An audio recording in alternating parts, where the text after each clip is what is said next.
সুপ্রিয় শিক্ষার্থীরা, আসসালামু আলাইকুম। সৃষ্টি একাডেমিক স্কুলের অনলাইন ক্লাসে সবাইকে স্বাগতম। আজকে আমি তোমাদের গণিত বিষয়ে অধ্যায় 5.3 থেকে হিসাবের নিয়ম ব্যবহার করে সমস্যার সমাধান করব। এখানে প্রথম 2 নং অঙ্কটা আমরা করে নিব। 2 নং অঙ্কটা যদি খেয়াল করো, এখানে লেখা আছে 724 যোগ 87 যোগ 13। এই অঙ্কটা আমরা প্রথমে করব। এই অঙ্ক করার জন্য তোমাকে প্রথমে 100 খুঁজে বের করতে হবে। তুমি যদি 100 খুঁজে বের করতে পারো তাহলে তোমার জন্য অঙ্কটা খুবই সহজ হয়ে যাবে। তাহলে আমরা এখানে যদি 87 এবং 13 এই সংখ্যা দুটি যোগ করি তাহলে আমরা 100 সহজেই পেয়ে যাব। তারপর আমাদের অঙ্কটি করা খুবই সহজ হবে। এখন আমরা অঙ্কটি করে নেই। 724 যোগ 87 এবং 13 যোগ করলে হবে 100 সমান সমান 724 আর 100 যোগ করলে এখানে হবে 824। এখন আমরা উত্তর লিখে নিব। উত্তর 824। এই অঙ্ক করার ক্ষেত্রে তোমাকে অবশ্যই 100 সংখ্যাটি খুঁজে বের করতে হবে। তুমি যদি 100 খুঁজে পেয়ে যাও তাহলে আর কোনো সমস্যা হবে না। একইভাবে আমরা 2 নং অঙ্ক করে নেব। এখন 2 নং অঙ্কের ক্ষেত্রেও তোমাকে 100 খুঁজে বের করতে হবে। 100 তুমি যদি 100 খুঁজে পাও তাহলে আর কোনো সমস্যা হবে না, সহজে অঙ্কটি করতে পারবে। এখানে 76 এবং 24 এই সংখ্যা দুটি তুমি যদি যোগ করে নাও তাহলে সহজেই 100 পাবে। তাহলে আমরা অঙ্কটি করে নেই। 624 বিয়োগ 76 যোগ 24। এখানে যোগ করতে হবে, যদি বিয়োগ করে নাও তাহলে হবে না। অনেকেই তোমাদের মনে প্রশ্ন জাগতে পারে এখানে যোগ হলো কেন। আমরা তুমি যখন উপরের ক্লাসে যাবে তখন অবশ্যই বুঝতে পারবে যে মাইনাস আর মাইনাস অর্থাৎ মাইনাস মাইনাসে প্লাস হয়। এটা তোমাদের বইয়ে যেহেতু নাই সেই জন্য তোমাদের ওইটা দেখতে হবে না।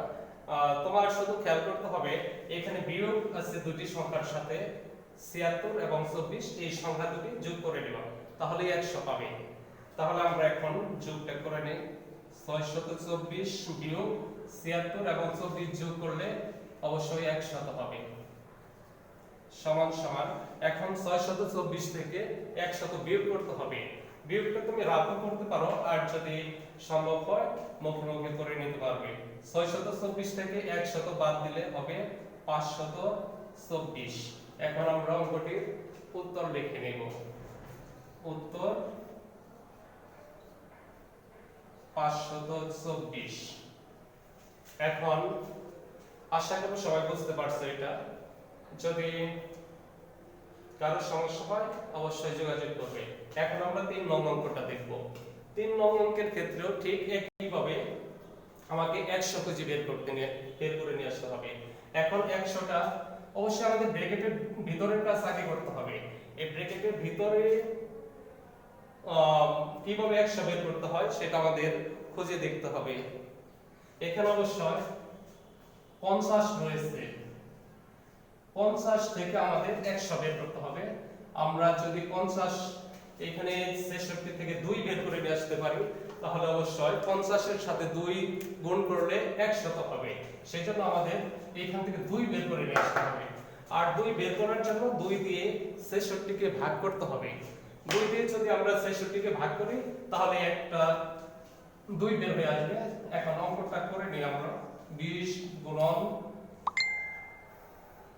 2 দিয়ে 66 কে ভাগ করলে হবে 33 গুণন 2, অর্থাৎ 33 এর সাথে 2 গুণ করলে 66 হবে।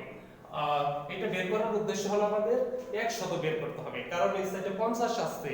50 এর সাথে অবশ্যই 2 গুণ করলে 100 হবে, যার কারণে আমরা 66 কে গুণ করে ভাগ করে ছোট করে 2 বের করে নিয়ে আসলাম। এখন আমরা এই দুটো সংখ্যা গুণ করে নিব, যার ফলে আমরা 100 পেয়ে যাব। 20 গুণন 33 গুণন 100। এখন আমরা 33 কে 100 দিয়ে গুণ করব। গুণ করলে অবশ্যই গুণ করলে হবে 33 0 0। তুমি এইভাবে গুণ করতে পারো সহজে। 33 দিয়ে 1 কে গুণ করবে, 33 লক্ষে 33 আর শূন্য দুটো রয়েছে, শূন্য দুটি পাশে বসিয়ে দিবে, তাহলে অঙ্কটি হয়ে যাবে। এখন আমাদের এই 33 শতকে 20 দিয়ে গুণ করতে হবে। এই গুণ করার জন্য আমরা সাইডে রাফ করতে পারি, রাফটি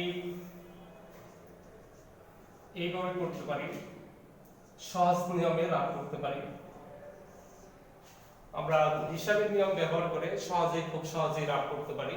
এখানে প্রথমে সংখ্যা দিয়ে গুণ করব, 2 দিয়ে 3 কে গুণ করলে 3 দুগুণে 6, আর পরবর্তীতে 2 দিয়ে 3 কে গুণ করলে 3 দুগুণে 6। এখন আমরা দেখব এখানে কতগুলো শূন্য রয়েছে, সেই শূন্যগুলো পাশে বসিয়ে দিব, তাহলে আমাদের গুণটা হয়ে যাবে। শূন্য রয়েছে এখানে একটা, দুটো, তিনটা, আমরা তিনটা শূন্য এখানে বসিয়ে দিব, তাহলে আমাদের গুণটা হয়ে গেল। সমান সমান 66 0 0 0। এখন আমরা উত্তর লিখে নেব, উত্তর 66 0 0 0। এর পরবর্তীতে আমরা 4 নং অঙ্কটা দেখব। 4 নং অঙ্কের ক্ষেত্রেও ঠিক একই ভাবে আমাদের 100 খুঁজে বের করতে হবে। 100 বের করার জন্য আমরা 4 এবং 25 এই সংখ্যা দুটি যদি একত্রিত করতে পারি, তাহলে আমরা সহজেই 100 পেয়ে যাব। তাহলে আমরা এখন একত্রিত করে নেই, দেখি 92 গুণন 4 গুণন 25। এই অঙ্কের ক্ষেত্রে শুধু আমি এই সংখ্যা দুটো একত্রিত করে নিয়েছি, আর নেওয়ার উদ্দেশ্য হলো 100 খুঁজে বের করা। এখন আমি এই সংখ্যা দুটো গুণ করে নেব, 92 গুণন 4 আর 25 গুণ করলে 100 হবে। এখন আমরা 100 লিখে নেব। যদি এখন 92 দিয়ে 100 গুণ করি, তাহলে হবে 92 0 0। এই গুণটা করার জন্য তুমি অবশ্যই এই সিস্টেম ফলো করতে পারো। 92 দিয়ে 1 কে গুণ করে নেবা, 92 কে 92, দুটি শূন্য রয়েছে, দুটি শূন্য পাশে বসিয়ে দেবা, তাহলে অঙ্কটি হয়ে যাবে। এখন আমরা উত্তর লিখে নিব, উত্তর 92 0 0। এখন আমি 5 নং অঙ্কটা করে নেব। 5 নং অঙ্ক করার জন্য অবশ্যই এখানে আমাকে 100 খুঁজে বের করতে হবে। আর এই জন্য এখানে যেহেতু 25 আছে, 25 কে অবশ্যই 4 দিয়ে গুণ করলে 100 হবে। আর সেই 4 32 এর ভিতর থেকে 4 বের করে নিয়ে আসতে হবে, তাহলে আমাকে 32 কে ভাঙাতে হবে, 4 8 32। তাহলে আমি লিখে নিই 8 গুণন 4, 4 8 32। সংখ্যার মানের কোনো এখানে পরিবর্তন হয়নি, 32 ছিল 32ই হয়েছে, 4 8 32। আমি শুধু আমার অঙ্ক করার জন্য সুবিধার জন্য এটা ভাঙিয়ে নিয়েছি, 4 8 32 গুণন 25 সমান সমান 8 গুণন। এখন আমি এই সংখ্যা দুটো গুণ করে নিব, 4 আর 25 গুণ করলে 4 25 100। এখন যদি আমি 8 দিয়ে 100 কে গুণ করি, আর 800 হবে, 800। উত্তর লিখে নিব 800। অবশ্যই আশা করি সবাই অঙ্কগুলো বুঝতে পারছো। এখন আমি 6 নং অঙ্কটি দেখে নিব। 6 নং অঙ্কের ক্ষেত্রে ঠিক একই ভাবে মানের কোনো পরিবর্তন না করে 97 সংখ্যাকে ভাঙাতে হবে। এখানে আমরা যদি 100 বিয়োগ 3 লিখি, তাহলে অবশ্যই আমরা 100 খুঁজে পাবো এবং সংখ্যাটিকে ভাঙানো হয়ে গেল। এখন আমরা 8 দিয়ে গুণ করব, সমান সমান। এখন 8 দিয়ে দুটি সংখ্যাকে গুণ করা হয়েছে, তাহলে আমরা এক পর পর দুটিকে গুণ করে নেব। যেমন 100 দিয়ে প্রথমে 8 কে গুণ করব, তার পরবর্তীতে 3 দিয়ে 8 কে গুণ করে নেব। এইভাবে আমরা অঙ্কগুলো করব। মাঝখানে বিয়োগ আছে, যার কারণে আমরা এখানে বিয়োগ চিহ্নটা দিয়ে দেব,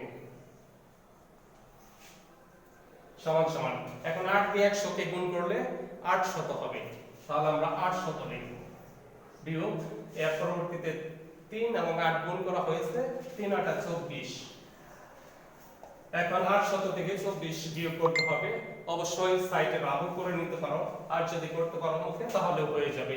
এখানে 800 থেকে 24 বাদ দিলে হবে 776। এখন আমরা উত্তর লিখে নেব, উত্তর 776। আশা করব সবাই অঙ্কগুলো খুব ভালোভাবে বুঝতে পেরেছো। পরবর্তী ক্লাসের আমন্ত্রণ জানিয়ে এখানে আমি শেষ করছি। সবাইকে ধন্যবাদ। আসসালামু আলাইকুম।